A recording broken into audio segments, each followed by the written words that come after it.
সুপ্রিয় দর্শক, আমি জাফর সাদিক স্বাগত জানাচ্ছি আজকের সম্পাদকীয়তে। আদালতের রায়ে ঢাকা দক্ষিণ সিটি কর্পোরেশনের মেয়র পদে আসীন হওয়ার কথা বিএনপি নেতা ইশরাক হোসেনের। সে অনুযায়ী গেজেটও প্রকাশ করেছে নির্বাচন কমিশন। শপথ গ্রহণে নিষেধাজ্ঞা দিতে উচ্চ আদালতে রিট আবেদন করেছেন দক্ষিণ সিটির একজন বাসিন্দা। আর ইশরাক হোসেনের ক্ষুব্ধ সমর্থকরা নগর ভবনে তালা লাগিয়ে টানা 6 দিন ধরে আন্দোলন করছেন। ইশরাক হোসেন বলেছেন, যারা একটি দলের প্রতিনিধি হিসেবে কাজ করছে তাদের পদত্যাগ করতে হবে। আর স্থানীয় সরকার উপদেষ্টা আসিফ মাহমুদ সজীব ভূঁইয়া বলেছেন, গায়ের জোরে দাবি আদায় করতে চাইছেন ইশরাক হোসেনের অনুসারীরা। কেন শপথ হচ্ছে না তার ব্যাখ্যাও দিয়েছেন।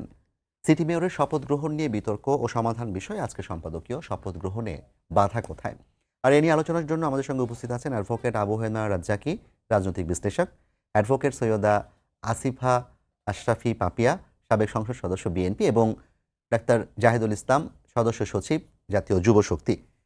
দর্শক, আপনারাও এই আলোচনায় অংশ নিতে পারেন। এর জন্য আপনাদের ফোন করতে হবে টেলিভিশনের 11 নম্বর। এছাড়া ফেসবুকের মাধ্যমে আপনাদের মন্তব্য পাঠাতে পারেন। আলোচনা শুরুতেই জানিয়ে দেব এখনকার প্রধান শিরোনামগুলো। ইশরাককে মেয়রের দায়িত্ব দেওয়ার দাবিতে দিনভর সমর্থকদের অবস্থান। এলজিআরডি উপদেষ্টার পদত্যাগ দাবি, শপথ না পালানোর নির্দেশনা চেয়ে রিটের আদেশ বুধবার।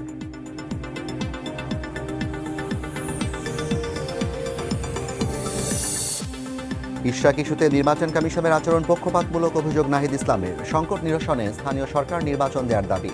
ইসি পুনর্গঠনের দাবিতে বুধবার বিক্ষোভ।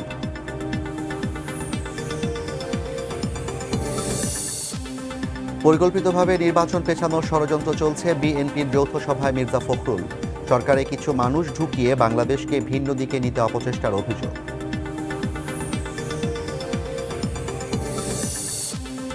সাম্য হত্যার দ্রুত বিচার দাবিতে ছাত্র দলের 2 ঘণ্টা শাহবাগ অবরোধ। দেশ অচল করার হুঁশিয়ারি। বকেয়া বেতন চেয়ে কাকরাইলে পোশাক শ্রমিকদের অবস্থান।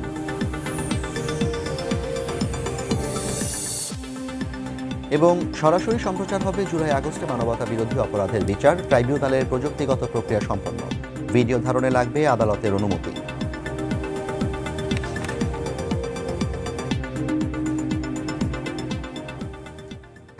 পাপিয়াপা, আপনাকে দিয়ে শুরু করতে চাই, যেহেতু আপনারই দলের একজন নেতা, তার মেয়র পদ নিয়ে বিতর্ক চলছে। প্রথম কথা হচ্ছে যে এই নির্বাচনটা হয়েছিল অনেক আগে, এবং নির্বাচনের পর ব্যারিস্টার ফজলুর তাপস তিনি সিটি মেয়র হিসেবে দায়িত্ব পালন করেছেন, এবং 5ই আগস্টের পর তিনি পালিয়ে যাওয়ার পর সেখানে আসলে একটা শূন্যস্থান তৈরি হয়েছে, প্রশাসক নিয়োগ দেওয়া হয়েছে। এবং নির্বাচন হওয়ার পরপরই ইশরাক হোসেন একটা আপিল করেছিলেন নির্বাচনী ট্রাইব্যুনালে, নির্বাচন বাতিল করে পুনর্নির্বাচনের দাবিতে। পরবর্তীতে বছরের সম্ভবত মার্চে এসে সেই আপিল থেকে একটি ফলাফল আসে। ফলাফলটা হচ্ছে যে ইশরাককে মেয়র পদে পুনর্বহালের কারণ। এর মাঝখানে ইশরাক হোসেন আবার আর্জি পরিবর্তন করেছিলেন, তাকে যেন মেয়র পদে নিয়োগ দেওয়া হয়। এখন এসে তাকে মেয়র পদে নিয়োগ দিতে স্থানীয় সরকার মন্ত্রণালয় থেকে আসলে নানা আইনি জটিলতার কথা বলা হচ্ছে, একটি রিট আবেদনও হয়েছে। বাধাটা আসলে কোথায় তার মেয়র হতে? বাধাটা হচ্ছে এখানে সরকারের ডাবল স্ট্যান্ডার্ড। কারণ এখানে আপনি একটা জিনিস চিন্তা করবেন যে অবৈধ সরকার বিজয়ীকে জয়ী, জয়ীকে বিজয়ী, মানে জয়ীকে পরাজিত, এই কাজ করছে।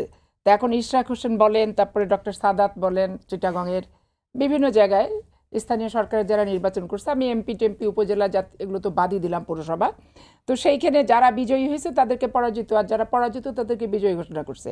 স্বাভাবিক কারণে সাদাতের মতো একভাবে রিট করছে, তারপরে ইশরাকের মতো একভাবে রিট করেছে। এখন এখানে আর্জি পরিবর্তন 30 দিনের ভিতরে করতে হয়, যে নিয়ম কানুন। যে সরকার অবৈধ নির্বাচন করছে এবং একটা তাপসের মতো একটা কলসি ভরা পানিকে ঢাকা সিটি কর্পোরেশনে বসাই দিছে, তো এই কলসি ভরা পানি দিয়ে যেভাবে বসাইছে, আর্জি ওই সরকারের আমলে পরিবর্তন করে কোনো লাভ কি হয়েছে? ওই সরকারের আমলে বিচার চেয়ে কি কোনো বিচার পেয়েছে কেউ? ওই সরকারের আমলে মিথ্যা মামলার রায়ের হাত থেকে কেউ কি বাঁচতে পেরেছে? ওই সরকারের ক্যাঙ্গারু কোর্টের শাস্তির হাত থেকে বাংলাদেশের কোনো নাগরিক, সুশীল সমাজ বলেন, বিরোধী দলের সংগঠন বলেন, কেউ কি রক্ষা পেয়েছে? তাহলে যে হচ্ছে ঘাতক, ঘাতকের কাছে আপনার ক্রন্ধন বলেন, ন্যায় বিচার বলেন, এগুলোর তো কোনো মূল্যই নাই। তো স্বাভাবিক কারণে দেশের রাষ্ট্রীয় পরিস্থিতির যেহেতু পরিবর্তন হয়েছে, একটি ছাত্র জনতার, বাংলাদেশের সর্বস্তরের মানুষের স্বতঃস্ফূর্ত আন্দোলন এবং চাহিদা প্রত্যাশার মুখে বিতাড়িত হতে পেরেছে শেখ হাসিনা। স্বাভাবিক কারণে এখন সব কিছুই নিয়ম বলেন, নাই বলেন, সংবিধানে নাই বলেন, তারপরে আমাদের সর্বক্ষেত্রেই কিন্তু করতে হচ্ছে, নিয়ম ভেঙে আমাদের করতে হচ্ছে, নিয়ম না থাকার পরও আমাদেরকে করতে হচ্ছে। এখন আপনি বলতে পারেন যে 5 বছর মেয়াদ পার হয়ে গেছে নির্বাচনের ফেব্রুয়ারিতে, এখন আপনি মেয়র কিভাবে চাচ্ছেন? এখন আপনি ওইটা যদি বলেন তাহলে এটাখানে আপনাকে চিন্তা করতে হবে যে এই সরকার আসার পরে দায়রা জজদের অবসরে চলে গেছেন, অবসরপ্রাপ্ত দায়রা জজদের এক্সটেনশন করে তো হাইকোর্টের 2 বছরকে চুক্তিভিত্তিক নিয়োগ দিয়েছেন। হাইকোর্টেরও অনেক সম্মানিত বিচারকদের বিভিন্ন ট্রাইব্যুনালে দিয়েছেন। তো কেন দিয়েছেন? আবার প্রশাসকও নিয়োগ দিচ্ছে সিটি কর্পোরেশনের একদিকে। তো তাহলে এইখানে যেটা ব্যাপার, অন্তর্বর্তীকালীন সরকার, এই সরকার, তাদের ম্যান্ডেটটা কি? জনগণ তাদের ম্যান্ডেটটা কি? স্বৈরাচারের বিরুদ্ধে স্বতঃস্ফূর্ত মানুষের একটা সমর্থনে এই সরকার গঠিত হয়েছে। তাহলে শেখ হাসিনা ওয়াজেদের অবৈধ সরকারের মেয়াদ 5 বছর পার হলো, আরজি চেঞ্জ হলো কি হলো না, এখানে সরকারের সদিচ্ছার সরকার কি চায় সেটা হচ্ছে বড় কথা। তো সরকারের সদিচ্ছার ভিতরে যদি না থাকে, আইনের অনেক বাধা প্রতিবন্ধকতা আছে। যে রিটকারী, সে কোন সিটি কর্পোরেশন, উত্তর না দক্ষিণ, কোথাকার ভোটার, তার আইডেন্টিটিটা কি? এই রিটকারী কি তাপসের লোক, না এই রিটকারী বর্তমান সরকারের লোক? সে তার কি ইন্টারেস্ট সে রিট করতে গেল, এটাও কিন্তু দেখার ব্যাপার আছে এবং বিষয় আছে। তারপরে যে ব্যাপারটা আসলো যে আপনি দুই দিকে এখানে ব্যাপার আছে। ধরেন পাতানো যে নির্বাচন হয়েছে শেখ হাসিনারা বলে, সেই পাতানো নির্বাচনটাও কিন্তু শপথের মাধ্যমে, ইশরাককে যদি শপথ গ্রহণ করতে দেয়া হয়, তাহলে পাতানো নির্বাচনে বিজয়ীকে যে পরাজিত, আর ওই কলসি ভরা পানি পরাজিত তাপসকে যে বিজয়ী ঘোষণা করলে সরকার, এবং তাদের এইটাও কিন্তু আইনগতভাবে একটা দৃষ্টান্ত স্থাপিত হয় যে না, যে বিজয়ী তাকে পরাজিত করেছে আর পরাজিতকে বিজয়ী করেছে। এই সরকারের আমলে অন্তত পক্ষে তার নির্বাচন প্রত্যেকটা যে প্রশ্নবিদ্ধ ছিল, একতরফা ছিল, প্রশাসনের দ্বারা নিয়ন্ত্রিত ছিল, সেইটা এই ক্ষেত্রে অন্তত পক্ষে প্রমাণ হলো। এবং অদূর ভবিষ্যতে কেউ ওই পূর্বের মতো নির্বাচন করে ক্ষমতা দখল করে যে দাম্ভিকতা, যে আত্ম অহংকার, যে আস্ফালন, এগুলো ভবিষ্যতে দেখাতে যাতে না পারে, তার জন্য কিন্তু একটি আপনার এটা একটা বার্তা, দৃষ্টান্ত এবং বার্তা। তবে আপনার কাছে আবার আসবো, আমি একটু অ্যাডভোকেট আবু হেনা রাজ্জাকে আপনার কাছে যেতে চাই। আইন কি বলে 5 বছর মেয়াদ শেষ হয়ে যাওয়ার পর একজনকে যদি আবার বিজয়ী ঘোষণা করা হয়, তাহলে আসলে আইনে কি তিনি কতদিনের জন্য বিজয়ী হবেন, কতদিন তিনি মেয়র পদে থাকবেন, কিংবা আদৌ এটার সুযোগ আছে কিনা? ধন্যবাদ আপনাকে, টকশো বিশেষজ্ঞ পাপিয়া এবং আমার ছোট ভাই আর আপনার দর্শক শ্রোতা। প্রথমত যে কথাটা প্রশ্ন করলেন মেয়াদ, নিশ্চয়ই আপনাদের উপনির্বাচন সম্পর্কে ধারণা আছে, যেটাকে বাই ইলেকশন বলা হয়। জি। যেমন সংসদ সদস্য হইল একজন, উনি 2 বছরের মাথায় মারা গেল, ওখানে বাই ইলেকশন হয়। বাই ইলেকশন হইলে উনি কিন্তু যে এমপি হবেন, ওনার মেয়াদ পরবর্তী 2.5 বছর, 5 বছর না। আবার কোনো কারণে যদি সদস্য পদ তার বাতিল হয়ে যায়, নির্বাচন করলে বাই ইলেকশন মানে করলে পরবর্তী যতটুকু বাকি থাকে ততটুকু। তা নাহলে সংসদ যখন মেয়াদ শেষ হয়ে যাবে, তখন কি তারা আরও 2.5 বছর থাকবে? তারা একার সংসদ থাকবে না। প্রশ্নের উত্তর। জি। একইভাবে ইশরাক সাহেব যখন জাজমেন্ট পাইল, তারপরে গেজেট হলো, তারপর তার মেয়াদ ছিল বোধহয় হার্ডলি গত 16 তারিখে বোধহয় শেষ হয়েছে, না এই মে মাসের, মানে মার্চের 23 তারিখেই হয়েছে তো, হ্যাঁ সেটা বলছি। আপনার 27শে মার্চ রায় হয়েছে, 27 মাস এপ্রিল 27 মার্চ 27শে মার্চ 2020 সালের 1 ফেব্রুয়ারি নির্বাচন হয়েছে। 3rd মার্চে মামলা হয়েছে ওই বৎসরের। জি। আর 19শে আগস্ট মেয়র অপসারণ হয়েছে, তারপরে আপনার ওখানে অ্যাডমিনিস্ট্রেটর বসানো হয়েছে। আর 27শে মার্চ তার গেজেট নোটিশ হওয়ার পর যে টাইমটা ছিল, তাতে গত 16 তারিখ, সম্ভবত এই 16 তারিখ তার মেয়াদ শেষ হয়ে গেছে। তো প্রশ্ন হচ্ছে যে আপনি অনেকগুলো জিনিস এখানে আপনাকে চিন্তা করতে হবে। বিষয়টা কি? তাপস ভোট পাইছে প্রায় 4,25,000। জি। ইশরাকের ভোট ছিল 2,36,000। তখন তাদের কমপ্লেন ছিল নির্বাচন সুষ্ঠু হয়নি, নির্বাচন হয়ই নাই, ভোটাররা যেতে পারেনি। এই ভোটার কারা? এই 2,36,000 ভোটার কারা?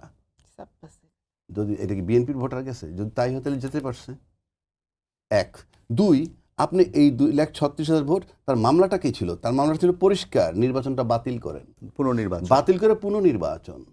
আপনি সেই নির্বাচনের জাজমেন্ট দিতে দিতে আইসা 5ই আগস্টের পরে দিলেন সেদিন। তার মানে কি? ওই বিচারক রায় দিতে ভয় পেয়েছে। 1, 2, তখন যদি রায় দিত, এই রায় এই বিচারক যদি রায় দেয়, ওই মেয়ে তখন হয়তো কোন বিচারপতি ছিল আমরা জানি না, তারা দিতে পারেন নাই। আর আজকে যিনি দিলেন, তিনিই বা কিভাবে দিলেন? মানে বিচার বিভাগ নিয়ে কথা বলতে আমাদের খারাপ লাগে। তিনি কিভাবে দিলেন? তিনি বলতে পারতেন যে হ্যাঁ নির্বাচন বাতিল, পরিষ্কার যে এই নির্বাচনটা সঠিক হয় নাই, ভোটার যেতে পারে নাই, অবৈধ নির্বাচন। অফিসিয়ালি আপনি এটাকে অবৈধ বানান। আপনি তো নির্বাচনটাকে এখন অফিসিয়ালি অবৈধ বানাইছেন না বৈধ বানাইছেন ঠিক বুঝলাম না। আপনি তাকে বলে দিলেন যে সে মেয়র হবে। আচ্ছা, প্রথম ছিল বাতিল, পরে সে বলছে আমাকে ঘোষণা করা হোক। এটা সে চাইতেই পারে, সে বুঝা চাক না বুঝা চাক, ভুল হোক শুদ্ধ হোক, কিন্তু সেও যে চাইলো তার চাওয়াটা কিন্তু সঠিক হয় নাই, বরং এটা তার বিজয় ছিল এইটুকুই। কারণ আমি দেখেন দেলোয়ার হোসেন সাঈদী এবং সুধাংশু শেখর হালদার একই মামলা হয়েছিল নির্বাচনের পরে, এবং আমি লাকিলি ওই দিন কোর্টে ছিলাম যখন তার রায়টা হয় সুধাংশু শেখর হালদারের পক্ষে। তারপরে হার্ডলি 10-12 দিন ছিল সংসদ। তা আমি বললাম যে সিনিয়র তো আমাদের, যে আপনি এই জাজমেন্ট দিয়ে কি করবেন এখন? তবুও তো আমি বিজয়ী হলাম। That is his satisfaction. ওখানেই থেমে যাওয়া উচিত ছিল ইশরাকেরও, আমি ব্যক্তিগতভাবে ওখানে থেমে যাও, তাহলে তো আরও মহান হতো। কিন্তু আজকে তার মেয়াদও শেষ। এমন যদি হইতো আরও 6 মাস মেয়াদ আছে, আমি আমার অধিকার আদায় করার জন্য তালা মারছি বা ব্লক করছি। 1, 2, আমি তো নির্বাচন বাতিল চেয়েছি, আমি পুনর্নির্বাচন চেয়েছি।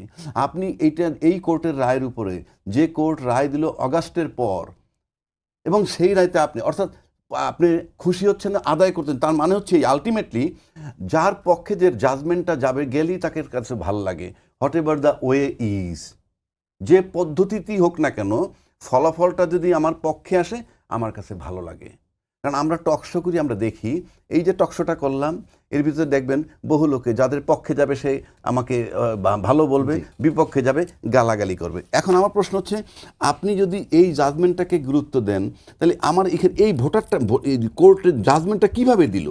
মানে 4,25,000, 2,36,000, ইশরাক বেশি পাইছে, কথার কথা, মানে সে বিজয়ী হয়েছে। আমি জাজমেন্টটা নিলাম কিভাবে? একটাই পথ ছিল নির্বাচনটাকে বাতিল করার, এবং সেটা যদি আপনি মেয়াদ অন্তে বাতিল করেন কোনো মানে নাই।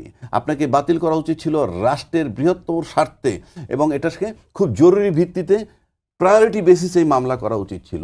তাইলে একটা শুরুতে একটা জাজমেন্ট আমরা বুঝতাম। আপনি এখন যে জাজমেন্ট দিয়েছেন, আমার এখন বিচারক নিয়ে ডাউট হয়। যখন যে ক্ষমতায় থাকে বিচার তার কথা বলে। আজকে এখন এই আওয়ামী লীগ ক্ষমতায় নাই, সুতরাং ইশরাকদের ন্যাচারালি একটা প্রভাব আছে। সুতরাং আপনি যদি বলি প্রভাবিত হয়েছে, বরিশাল সিটি কর্পোরেশনের ক্ষেত্রে কিন্তু আমরা দেখেছি আরজি সংক্রান্ত বিষয়টাতে তারা কিন্তু আসলে খারিজ করে দিয়েছে আদালত, এবং ট্রাইব্যুনাল সেটা গ্রহণ করেছে। কিন্তু ইশরাক হোসেনের ক্ষেত্রে আবার বিপরীতটা ঘটেছে। সেটাই বলছি যে আপনি সোজা কথা, গত 2014 থেকে কোনো নির্বাচন, একটা নির্বাচনও বৈধতা লাভ করতে পারে না, কোনো নির্বাচন বৈধ ছিল না। সুতরাং কোর্টের সিম্পল জাজমেন্ট আসা উচিত ছিল নির্বাচনটা অবৈধ। এবং এটাই যে 5 বছর পরে দিছে, আমি এটা ভেরি পেইনফুল, আমি চরমভাবে অপোজ করতেছি। জুডিশিয়ারি আমাদের ভেঙে পড়েছে, এটাকে সাজানো খুব কঠিন। কিন্তু তারপরও পার্সোনালি আমি ইশরাককে চিনি, আমি খুব ভালোভাবে চিনি, হি রেসপেক্ট মি, বাট আমি তার কাছ থেকে আশা করিনি সে এইটুক মহান হতে পারত। কারণ আলটিমেটলি আমি এখনও রিকোয়েস্ট করব যে আপনি এটাকে ছেড়ে দিয়ে আপনি আপনার মহানুভবতা প্রকাশ করেন, আপনার গ্রহণযোগ্যতা আছে, you have a very better future. আমি রিকোয়েস্ট করতেছি ইশরাকরে যে আপনি এটা, কারণ জনগণ আপনার সাথে আছে, আমি ব্যক্তিগতভাবে তার সাথে আছি, জি, আই উইল বি হ্যাপি। অনেক ধন্যবাদ রাজ্জাকি ভাই আপনাকে। আমি ডাক্তার জাহিদুল ইসলাম আপনার কাছে আসতে চাই। বিএনপির পক্ষ থেকে বিভিন্ন নেতা, বিশেষ করে রিজভী বলেছেন আর অনেকেই বলেছেন যে গায়ের জোরে সরকার ইশরাককে মেয়র হতে দিচ্ছে না। আবার যারা কিনা সরকারি তরফে আছে, কিংবা এনসিপির পক্ষ থেকে বলা হচ্ছে ইশরাক হোসেন গায়ের জোরে মেয়র হতে চাচ্ছেন।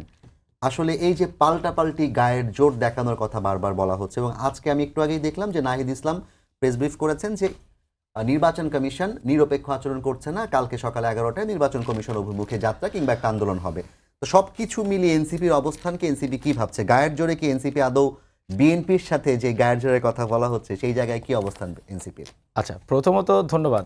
যেই বিষয়টা নিয়ে আমরা কথা বলছি যে ইশরাক হোসেনের উনি মেয়র হিসাবে শপথ নেবেন কি নেবেন না, এবং এটা নিয়ে যে রাজনৈতিক পরিস্থিতি, এখানে একটা বিষয় সুস্পষ্ট। আমাদের সম্মানিত আপা কিন্তু শুরুতেই বলেছেন অবৈধ সরকার, অবৈধ নির্বাচন। অবৈধ সরকার এবং অবৈধ নির্বাচনের ফলাফল তো আমরা সবাই ডিনাই করেছি, বাংলাদেশের মানুষ তাদেরকে ডিনাই করেছে, এবং তারা বাংলাদেশে নেই। এবং সেখানে আমার কাছে মনে হয় সবচেয়ে বড় যে বিষয়টা এখানে প্রাধান্য পাওয়া উচিত সেটা হচ্ছে যে ইশরাক, ওনার ব্যাপারে যেই তরুণদের কাছে যে ইমেজটা ছিল, আজকে দেখেন উনি কিন্তু জনবান্ধব একজন নেতা এবং উনি যেভাবে করে ওনার নেতাকর্মীকে বিভিন্ন আন্দোলনের সময় সেভ করেছে একটা সিম্বলিক জায়গা ছিল এবং ওই জায়গা থেকে আমরা সবসময় মনে করি উনি এবং অনেক সময় দেখা যায় বিএনপির অনেক কিছুর বাইরে গিয়ে উনি কথা বলেছেন, এটা কিন্তু আমরা এক্সাম্পল হিসেবে দেখেছি। বাট আজকে উনি যেই বিষয়টা সামনে আসলো এটা আমাদের জন্য অনেক ব্যথিত করে যে বিষয়টা দেখতে, যে আসলে যেই টাইম পিরিয়ড চলে গিয়েছে এবং যেখানে শুধু ক্ষমতাটাকে এখন প্রায়োর হিসেবে দেখা হচ্ছে, চেয়ারটাকে আসলে এটাকে তো ওনারা ছুঁড়ে ফেলে দিয়েছিলেন এবং এটা তো আমরা সবাই জানি এবং এটাতে মানুষ কিন্তু তাদেরকে বাহবা দিয়েছে যে এটা কোনোভাবেই অ্যাকসেপ্টেড এবং মানুষ পাশে ছিল। কিন্তু এখন যেটা হচ্ছে সেই মানুষের ভোগান্তি তৈরি হচ্ছে। আজকে আপনি 6 দিন ধরে তালা ঝুলিয়ে রাখলেন, সেখানে কিন্তু আমাদের দক্ষিণ সিটি কর্পোরেশন যে সেবাসমূহ এগুলো কিন্তু টোটালি বিঘ্নিত হচ্ছে এবং সেই জায়গা থেকে আমার মনে হয় ওখানকার মানুষজন কিন্তু আসলে সেবাগুলো পাচ্ছে না।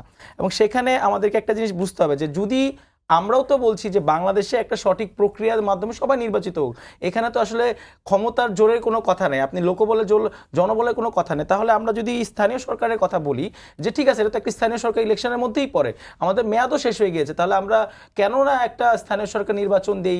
এই নির্বাচনের মাধ্যমে ইশরাক ওনার যে জনপ্রিয়তা আছে এবং ওনার যেই অ্যাকসেপ্টেন্স আছে উনি তো অবশ্যই জিতে আসতে পারে এবং সেই জায়গাটাতে তো ওনার জন্য স্ট্যান্ড পয়েন্ট রেডি এবং সেখানে এই শপথের জন্য এবং এখন কিন্তু আসলে উনি যদিও এটার ব্যাপারে কোনো রায় পান, শপথটা নিয়ে কি করবেন, তো কোনো টাইম পিরিয়ড নাই, এটা কিন্তু আসলে সাংবিধানিক একটা ক্রাইসিস তৈরি হবে। উনি কিন্তু একটা কথা বলেছেন যে মেয়র ফেয়র কিছু না, আমি আসলে এই সরকার যে দ্বিমুখী আচরণ করছে না, সেটা প্রমাণ এটা আসলে করতেছি। এটা সরকারের সাথে ওনার যে বিষয়টা সরকারের কিন্তু দেখেন এখানে একটা প্রক্রিয়া আপনারা খুব সুস্পষ্টভাবে খেয়াল করতে হবে যে যখনই আরজি পরিবর্তন হলো এবং ওখানে কিন্তু আইনের একটা জটিলতা রয়েছে এবং যখন রিট থেকে একটা আপনার রিপ্লাই দেওয়া হলো তখন কমিশনকে কিন্তু বলা হয়েছে যদি কোনো আইনি জটিলতা না থাকে এবং এটা আইন মন্ত্রণালয়ের কাছে পাঠানো হয়েছে এবং আইন মন্ত্রণালয় এখনো কোনো রিপ্লাই দেয়নি, সেক্ষেত্রে আপনি কার কথা বলবেন? এটা তো একটা আমাদের মানে এটাকে বলতে হবে আপনার আমাদের যে ব্যুরোক্রেসির প্রক্রিয়া এখানে যে জটিলতা তো অ্যাকসেপ্ট করে নিতে হবে। কিন্তু সেই জায়গাটা যখন আমরা বলি যে ঠিক আছে ভাই চলেন আমরা এই আমাদের যে প্রশাসনকে সংস্কার করি, আমরা সংবিধানকে সংস্কার করি অথবা আমরা রাষ্ট্র ব্যবস্থা আইন বিচার প্রক্রিয়াকে সংস্কার করি,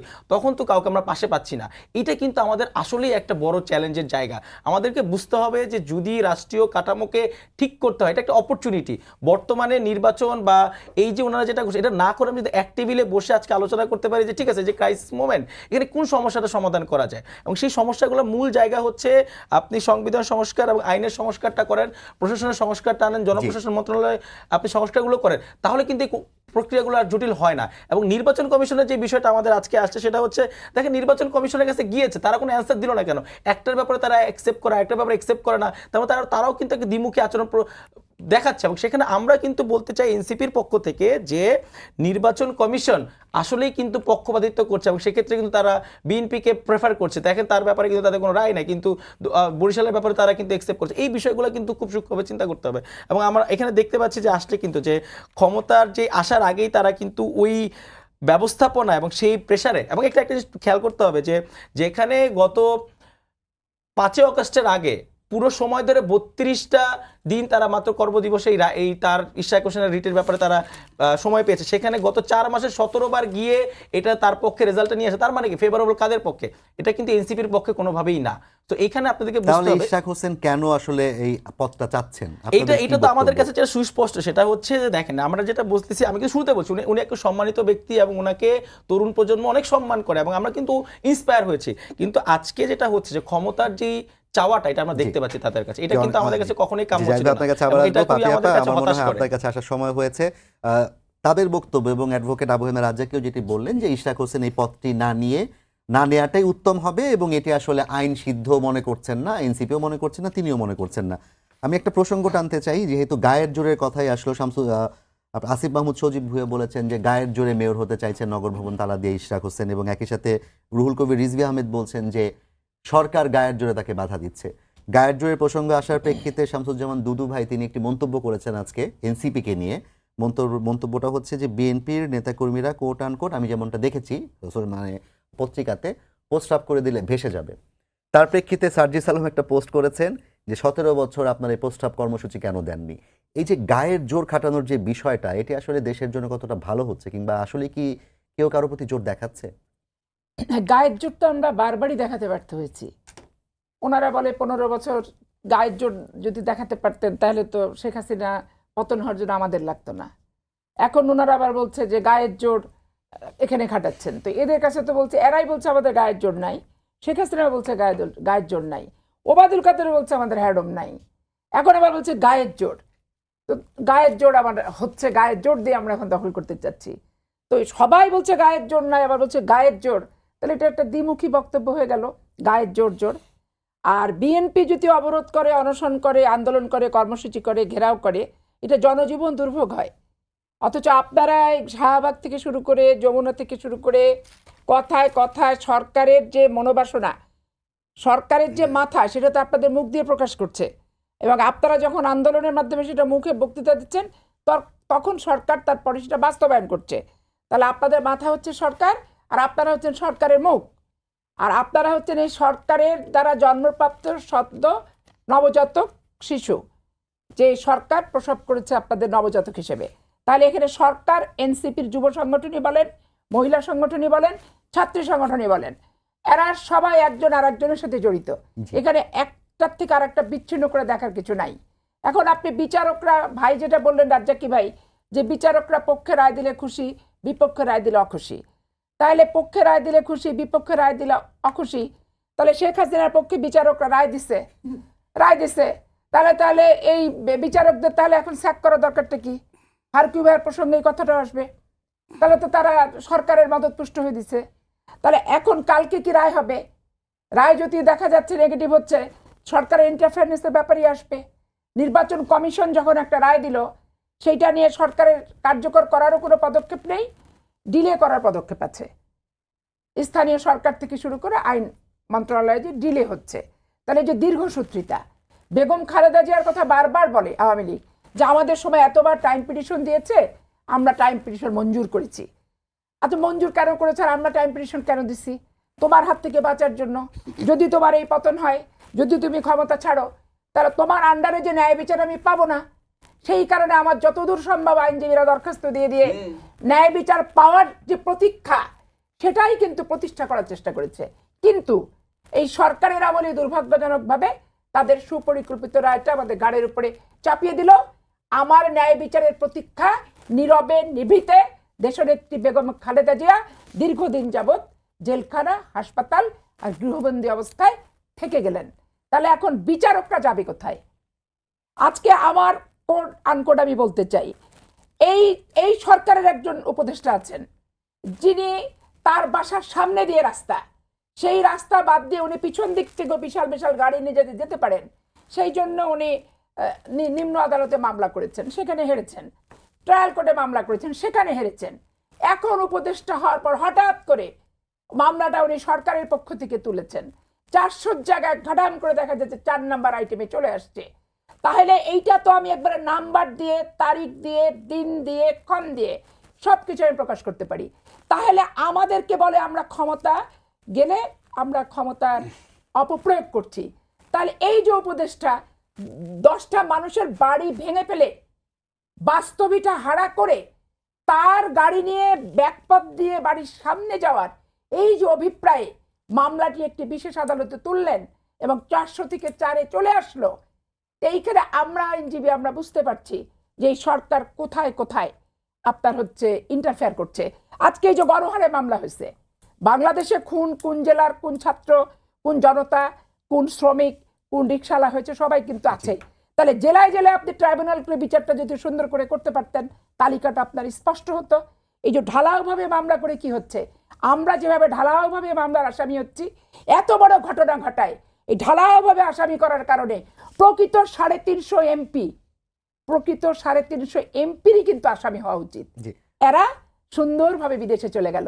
আর ওই গ্রামের একটা ইউনিয়নের সদস্য যে সরকারকে প্রভাবিত করেনি, নিয়ন্ত্রণ করার ক্ষমতাও নাই, সে যাচ্ছে জেলখানায়। কিংবা নুসরাত ফারিয়ার মতো যারা আছেন। তো 350 এমপি কোথায় আসামি হয়েছে? এই সরকারের প্রথম পদক্ষেপ নেওয়া উচিত 350 এমপি, এরাই অবৈধ, আপনার কাছে এরা আরেকবার আমি আসার অসাংবিধানিক। চেষ্টা করব। আমি একটু আবু হেনা রাজ্জাকে আপনার কাছে আসতে চাই। আপনি প্রথমে বলছিলেন যে বিচার বিভাগ কিভাবে কাজ করছে সেটি নিয়ে আসলে আপনি একটু সন্দেহই প্রকাশ করেছিলেন এবং কিছুটা ইসের সুরেই।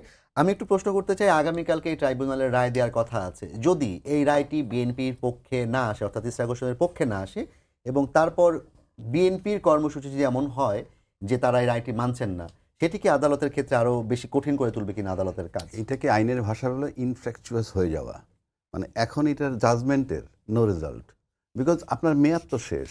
আপনি তো এই জাজমেন্টের ভিত্তিতে 5 বছর মেয়র থাকতে পারবেন না। সুতরাং কালকে যে হাইকোর্ট দিবে, আমার কাছে মনে হয়, আমি জানি না বিচারক কি করবেন, কিন্তু এটা হলো যে এখন টাইম বার্ড হয়ে গেছে, টাইম ওভার হয়ে গেছে, it is not maintainable, it infructuous, no result. কেন রেজাল্ট না? যেমন আমরা অনেক মামলা করি, নিম্ন আদালতে পেন্ডিং থাকে, তখন আমরা হাইকোর্টে এসে বলি এই কারণে আসছি, একটা রুল দেন। দেখা গেলো কোর্টের ব্যস্ততা, অনেক চাপ, সব কিছু মিলে উনি আমার এটা অ্যাকোমোডেট করতে পারলো না। ওখানে আমি একা তো না, হাজার হাজার পিটিশনার ওখানে। কোর্ট একটা সময় দেখাল, আর ক্লায়েন্ট যেভাবে আমাদেরকে চাপ দেয়, স্যার এটা করেন না, স্যার এটা, আমরা কিন্তু কোর্টের সেভাবে গিয়ে বলতে পারি না, কারণ কোর্ট তো হাজার হাজার মামলা নিয়ে আসে। এরকম একটা মামলা আমার জীবনে ঘটছে, তখন ওই নিম্ন আদালতে গেছে, জাজমেন্ট হয়ে গেছে, আমি কোর্টে এসে বললাম যে এই হয়েছে, এখন আমরা চাইছিলাম কোর্ট ট্রান্সফার। তখন কোর্ট বলে এখন কি করব বলেন, জাজমেন্ট তো হয়ে গেছে। কারণ আমি তো মিথ্যা বলতে পারি না, আমি যে হ্যাঁ জাজমেন্ট হয়ে গেছে। আগে বলছেন আমাদেরকে, আমি যে বলছি, কিন্তু আমাদের বলার ভাষণ এটা, আমরা তো অ্যাগ্রেসিভ হতে পারি না, আমরা লয়ার, আমরা আসি ক্লায়েন্টের জন্য আজকে এখানে। শুনানিতে কিন্তু সেই কারণে আমি বলছি, রাষ্ট্রপক্ষের আইনজীবী তারা কিন্তু দাবি করেছেন যে যেই ট্রাইব্যুনালের বিচারক এই মামলা রায় দিয়েছেন, অর্থাৎ তাকে ক্ষমতায় দেওয়ার জন্য, এবং একই সাথে নির্বাচন কমিশন যারা গেজেট প্রকাশ করেছেন তাদেরও শাস্তির দাবি তুলেছেন। এখন কত বিষয় আছে এখানে, আমি ঠিক জাজমেন্টটা জানি না, এখানে অনেকগুলো বিষয় অবজারভেশন রাখা উচিত ছিল, জাজমেন্টে রাখছে কিনা আমি জানি না। নাম্বার 1, অ্যাডমিনিস্ট্রেটর নিয়োগ করা আছে। ইশরাককে যখন ঘোষণা করলো যে তুমি মেয়র, ফর এক্সাম্পল, জি। তাহলে তাকে বলতে হবে যে এই একে গেজেট নোটিফিকেশন হবে, তারপরে ওথ দিবে, এবং এর দ্বারা সে ওকে রিপ্লেস করবে, মানে অটোমেটিক রিপ্লেসমেন্ট হয়ে যাবে তার। অর্থাৎ অ্যাডমিনিস্ট্রেটর যদি আপনি না সরেন, অ্যাডমিনিস্ট্রেটর বসা আছে, আবার আমি মেয়র হিসেবে ওথ নিলাম, তাহলে আমি ওই অ্যাডমিনিস্ট্রেটর যাবে কিভাবে? জি। এগুলা ক্লিয়ার করা উচিত ছিল। 2 নম্বর, নির্বাচন কমিশনকে ওথ দেওয়ার ডাইরেকশন দিছিল কিনা, দিলে নির্বাচন কমিশন ওথ দেওয়ার পর সব যদি প্রপার প্রসিডিউর, যে অ্যাডমিনিস্ট্রেটরের সরাইতে বলছে, নির্বাচন কমিশন গেজেট নোটিফিকেশন করতে বলছে, নির্বাচন কমিশন ওথ দিতে বলছে, তারপরে যদি না করে, তাহলে আমি মনে করি এটা আদালত অবমাননা হচ্ছে যারা তাকে বসতে দিচ্ছে না, যদি এইভাবে হয়ে থাকে। আর আমি ব্যক্তিগতভাবে একটা সচেতন নাগরিক হিসেবে এই জাজমেন্টটা হওয়া উচিত ছিল প্রায়োরিটি বেসিস। ওই যে 2003 মার্চে যে মামলা করছে, হার্ডলি 3 মাসের মধ্যে, তুমি তো এখন এই মামলার রায় কিভাবে দিলে এতদিন পর, এটাই তো আমার কাছে গ্রহণযোগ্য না। আবার বিজয়ী করলাম, আমাকে চাইলাম আমি যে নির্বাচন, সে বলা উচিত ছিল ওই মেয়রের টার্মটাই অবৈধ, সেটাও যদি বলতো, সেটাও ভায়াবেল হয় না, কারণ পিরিয়ড ফেরত আনতে পারবেন না।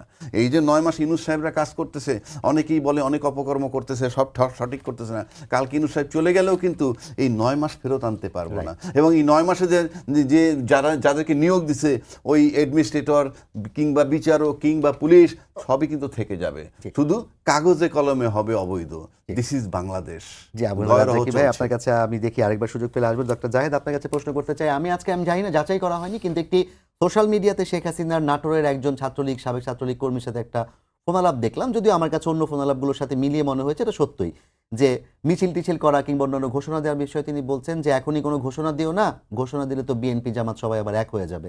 তাহলে এই যে এখন যে অবস্থাটি চলছে, পরস্পর কাদা ছোড়াছুড়ি সোশ্যাল মিডিয়াতে এবং ব্যক্তিগত বক্তব্যে, এই জিনিসটি কি আসলে ফ্যাসিবাদ বিরোধী আন্দোলনের পরবর্তী যে বাংলাদেশের স্বপ্ন, সেই স্বপ্নটিকে নষ্ট করছে কিনা, কিংবা আপনাদের দিক থেকে এটি করার মানে প্রতিহত করার কোনো পদক্ষেপ আপনারা নিচ্ছেন কিনা? প্রথমত আমি একটু আপনার সাথে এটাতে আমি এটা রিলেভেন্ট আমি একটু বলে নিই। আপা যেটা বললেন শাহবাগে বা যমুনাতে আমরা গেলে, হ্যাঁ, কোনো বাধা হয় না, বাট এখানে আপনি একটু বুঝতে হবে যে দেখেন, শাহবাগে যমুনাতে আমরা কেন গিয়েছি, আপনি মাত্র যেই কথাটা বললেন, এই ফ্যাসিবাদী আওয়ামী লীগকে যাতে নিষিদ্ধ ঘোষণা করা হয়, সেখানে কিন্তু আমরা বিএনপিকে সরাসরি পাশে পাইনি, এবং এই জায়গাটা আমাদের জন্য কিন্তু একটা হতাশাজনক জায়গা। বিএনপি বলেছে তারা লিখিত দাবি অনেকদিন আগে দিয়েছে, কিন্তু দেখেন লিখিত দেওয়া এবং রাস্তায় নেমে, এবং এই এটা না হলে কিন্তু কোনোভাবেই এটা হতো না।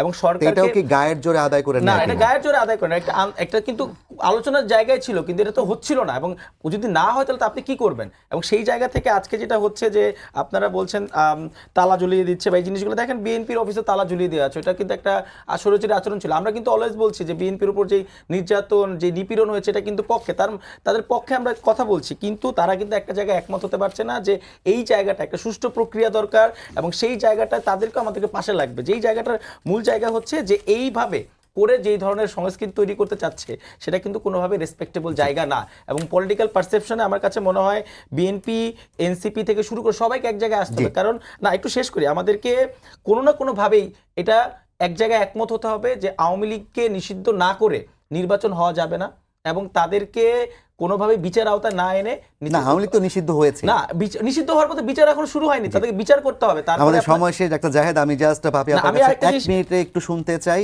যদি কালকে ফলাফল আপনাদের পক্ষে না আসে তাহলে কি বিএনপি আন্দোলন চালিয়ে যাবে কিনা এবং সেটার ভবিষ্যৎ কি হবে তখন? দেখেন, একটু 1 মিনিটে আন্দোলন শেষ চালিয়ে করবেন। যাবে কি যাবে না সেটা আমার দল এবং যারা আন্দোলনরত অবস্থায় আছে তারা বলতে পারবে। এটা আমার মতো একটা ক্ষুদ্র সমর্থক কিন্তু সেটার কর্মী consequence এটা কি কখনোই হতে বলতে পারে মনে পারবে হয়? না, প্রথমত। দ্বিতীয়ত ব্যাপার হচ্ছে যে এনসিপি যখনই ডাকবে, একবার এনসিপির নেতৃত্বে বাংলাদেশের মানুষকে ঝাঁপায় পড়তে হবে।